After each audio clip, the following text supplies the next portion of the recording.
Imagine waking up one morning to discover that your money is worthless. Not devalued, not inflated. Worthless. The bills in your wallet, the coins in your pocket.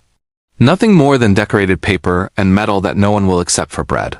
For water, for survival itself. This isn't a hypothetical nightmare.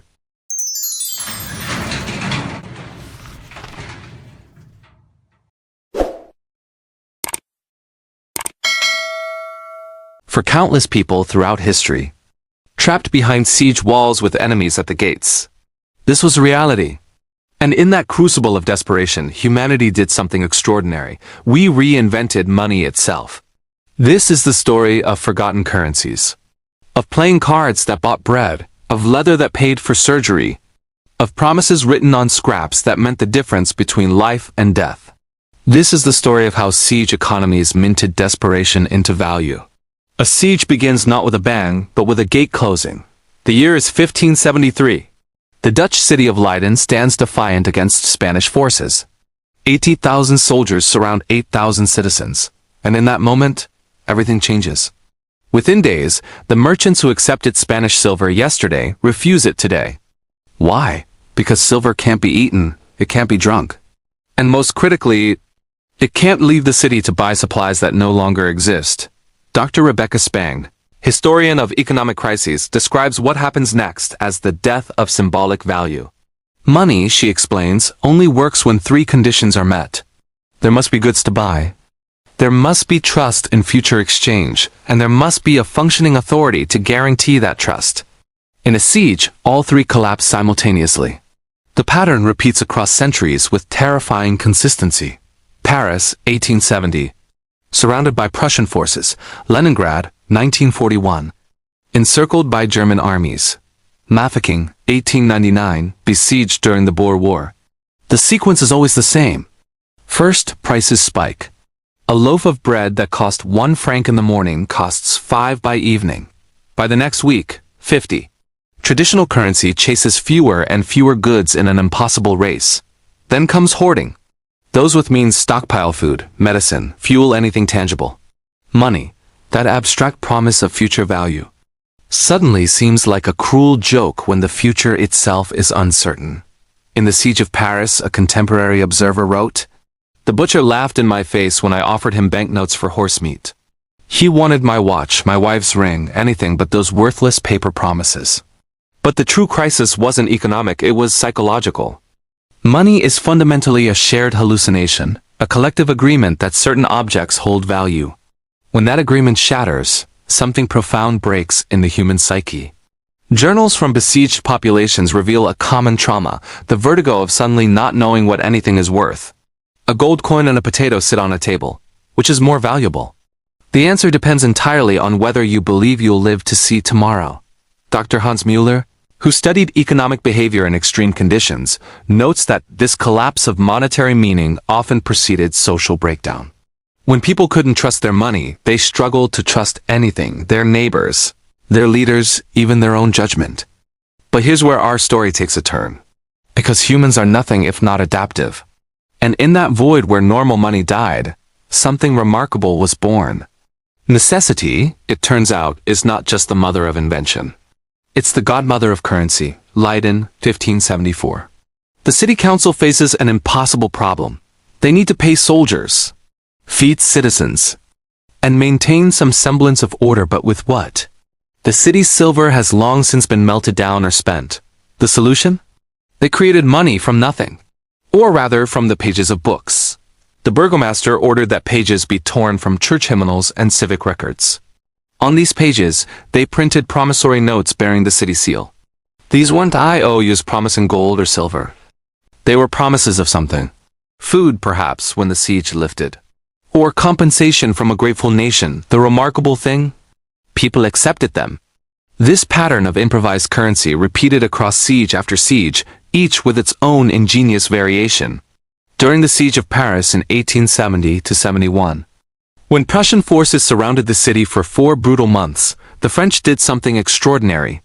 They turned postage stamps into money, not metaphorically, literally. The Paris Mint began producing small denomination necessities, printed on cardboard. Postage stamps, normally affixed to letters, were cut apart and glued to cards certifying their value as currency. A 20-centime stamp became a 20-centime coin. But perhaps the most creative siege currency came from Mafeking in 1899. Colonel Robert Baden-Powell, the British commander, had a printing problem. No proper paper. His solution? Print money on whatever was available. The result was banknotes printed on telegraph forms, old military orders, even the backs of concert programs. One particularly famous note was printed on blue paper that had originally been part of a dress pattern catalog. Think about that. You could quite literally buy bread with a picture of a dress you'd never wear. But here's the crucial question. Why did anyone accept these makeshift currencies? A piece of cardboard with a stamp glued to it is objectively worthless. So is a page torn from a hymnal. The answer lies in what economists call collective fiction, but which is better understood as community trust under extreme pressure. Dr. Maria Gonzalez, who studied siege economies across 3 centuries, identifies 3 factors that made these currencies viable. First, authority endorsement. Whether it was the burgomaster's seal in Leiden or Baden-Powell's signature in Mafeking, these currencies bore official marks. They weren't counterfeit, they were the real thing, just made from desperate materials. Second, shared fate. Everyone in the siege faced the same crisis. Accepting makeshift currency wasn't altruism, it was mutual survival. If you refused the city's paper money, the city might refuse to defend your section of the wall. Third, and perhaps most importantly, these currencies had an expiration date built into their very concept. Everyone knew that when the siege ended, one of 2 things would happen. Either the issuing authority would honor these notes with real compensation, or everyone would perish and the question would be moot. In other words, these currencies worked because they were promises tied to the most fundamental bet imaginable, the bet that your community would survive. But not all siege currencies were physical objects. Some of the most powerful currencies during these crises were intangible, promises themselves. In the Siege of Leningrad, which lasted 872 days from 1941 to 1944, a parallel economy emerged based entirely on labor credits and personal IOUs. The official Soviet ruble still existed, but it had become nearly meaningless. What mattered was what you could do, what you could promise, and whether people believed you'd deliver. A doctor might trade a future medical consultation for bread today. A carpenter might promise repairs to a house when the siege ended in exchange for a portion of someone else's rations now. These weren't written contracts, paper was too precious. They were verbal agreements, sealed with nothing more than a handshake and reputation. This was currency reduced to its most elemental form. Trust in future exchange. But promise-based economies are inherently unstable, especially when the future is measured in days of survival rather than years of prosperity. Consider the mathematics of despair. If you trade your bread ration today for a promise of medical care tomorrow, you're making a bet. Not just that the other person will honor their promise, but that both of you will be alive when that tomorrow comes.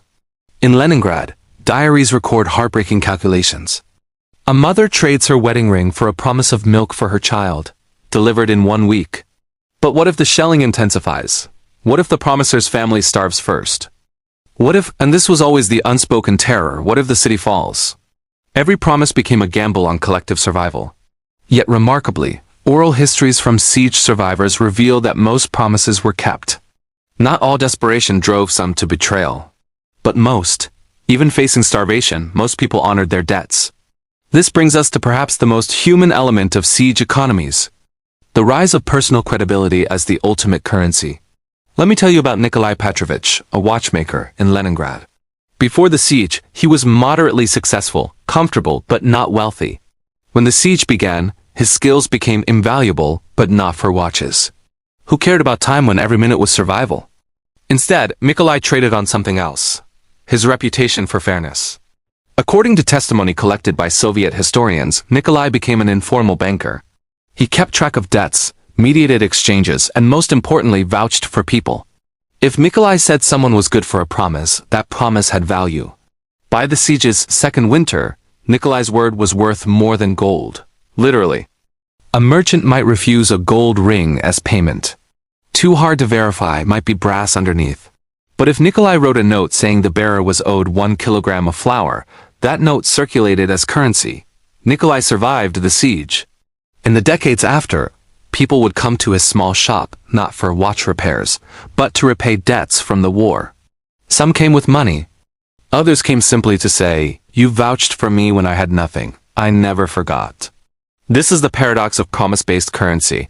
In the absolute worst of times, when material value collapsed, human integrity became the most precious commodity of all.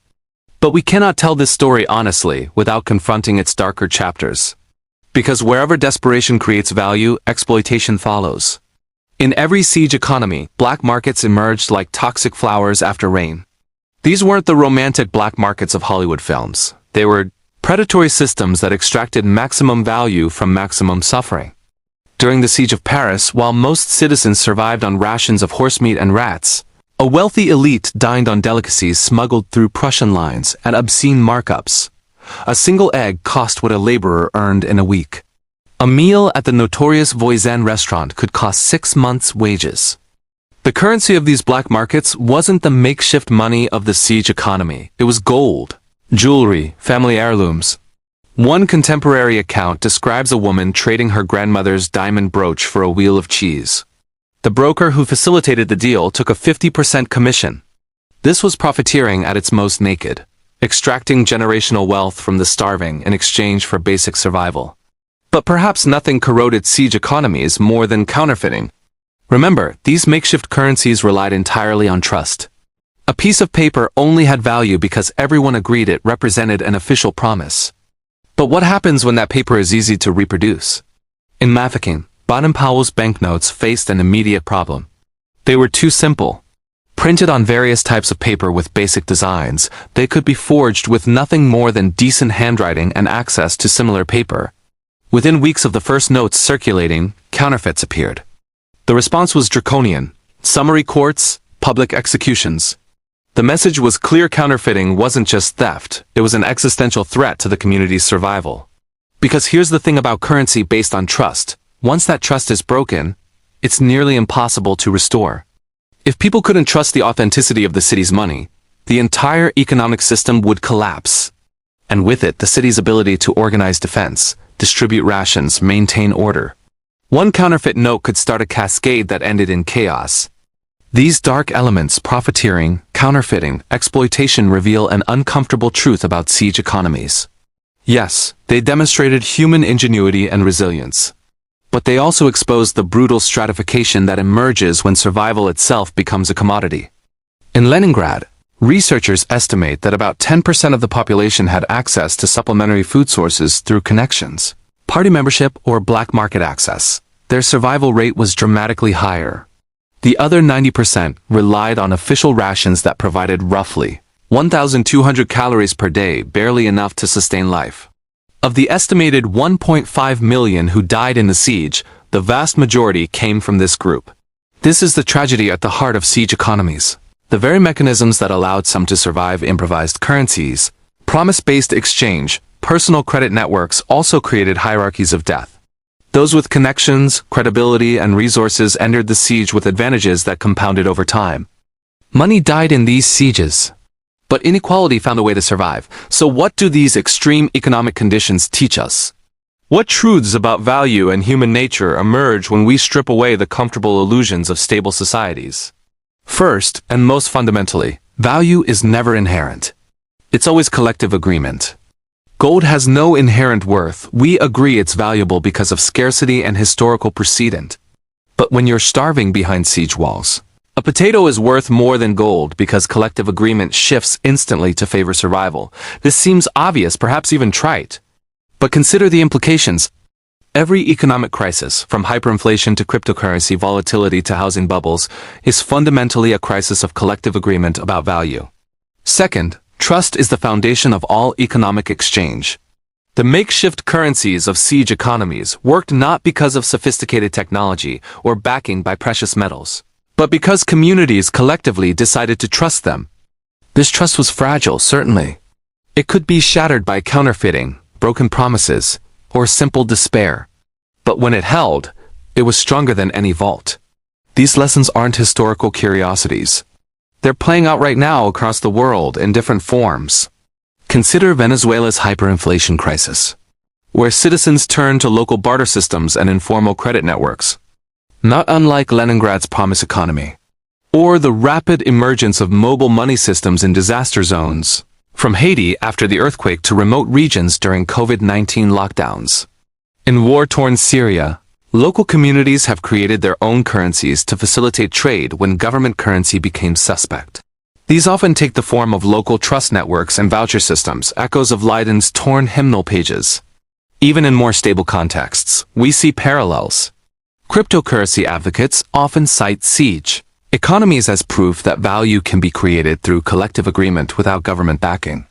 Time banks and mutual credit systems consciously model themselves on the promise-based economies of historical crises. The mechanisms are modern, but the underlying principle is ancient. When traditional money fails, humans will create new systems of exchange based on whatever they have and whoever they trust. But perhaps the most profound lesson from siege economies is what they reveal about human resilience. When the normal structures of society collapse, when money loses meaning, when authority fractures, when survival becomes uncertain, we don't descend into complete chaos. Yes, there's exploitation. Yes, there's suffering. Yes, the darkest aspects of human nature emerge. But so do the brightest. Communities organize. They create order from chaos. They invent currencies from desperation. They honor promises when it would be easier to betray. They build trust when trust should be impossible. Consider this final image. After Leiden was finally relieved in 1574, the grateful Dutch government offered the city a choice: exemption from taxes for years to come, or a university. The starving city, still recovering from the siege, chose the university. That university still exists. It's one of Europe's finest. Think about what that choice represents. A community that had just survived by minting desperation into value, by trading promises and paper when gold failed them, decided to invest not in immediate relief but in long-term knowledge. They had learned something profound, that the greatest currency isn't gold or silver or even food. It's human ingenuity, human connection, human trust. These are the currencies that can't be besieged, they can't be counterfeited, and they can't be destroyed by cannon fire. The siege currencies we've explored, the torn pages from hymnals, the postage stamps on cardboard, the promises whispered in frozen Leningrad, these are all gone now, or preserved only in museums as curiosities. But what they represent endures. They remind us that value is what we make it. That trust is the true foundation of any economy. That in our darkest hours, we have the capacity to create meaning and order from chaos. The next time you hold currency in your hand, whether it's paper money, a credit card, or a digital wallet, remember, you're holding a promise, a collective agreement, an act of trust. Just like those desperate people in besieged cities centuries ago. You're participating in one of humanity's most remarkable inventions. The shared fiction that makes civilization possible. They minted desperation into value. We do the same every day in quieter ways.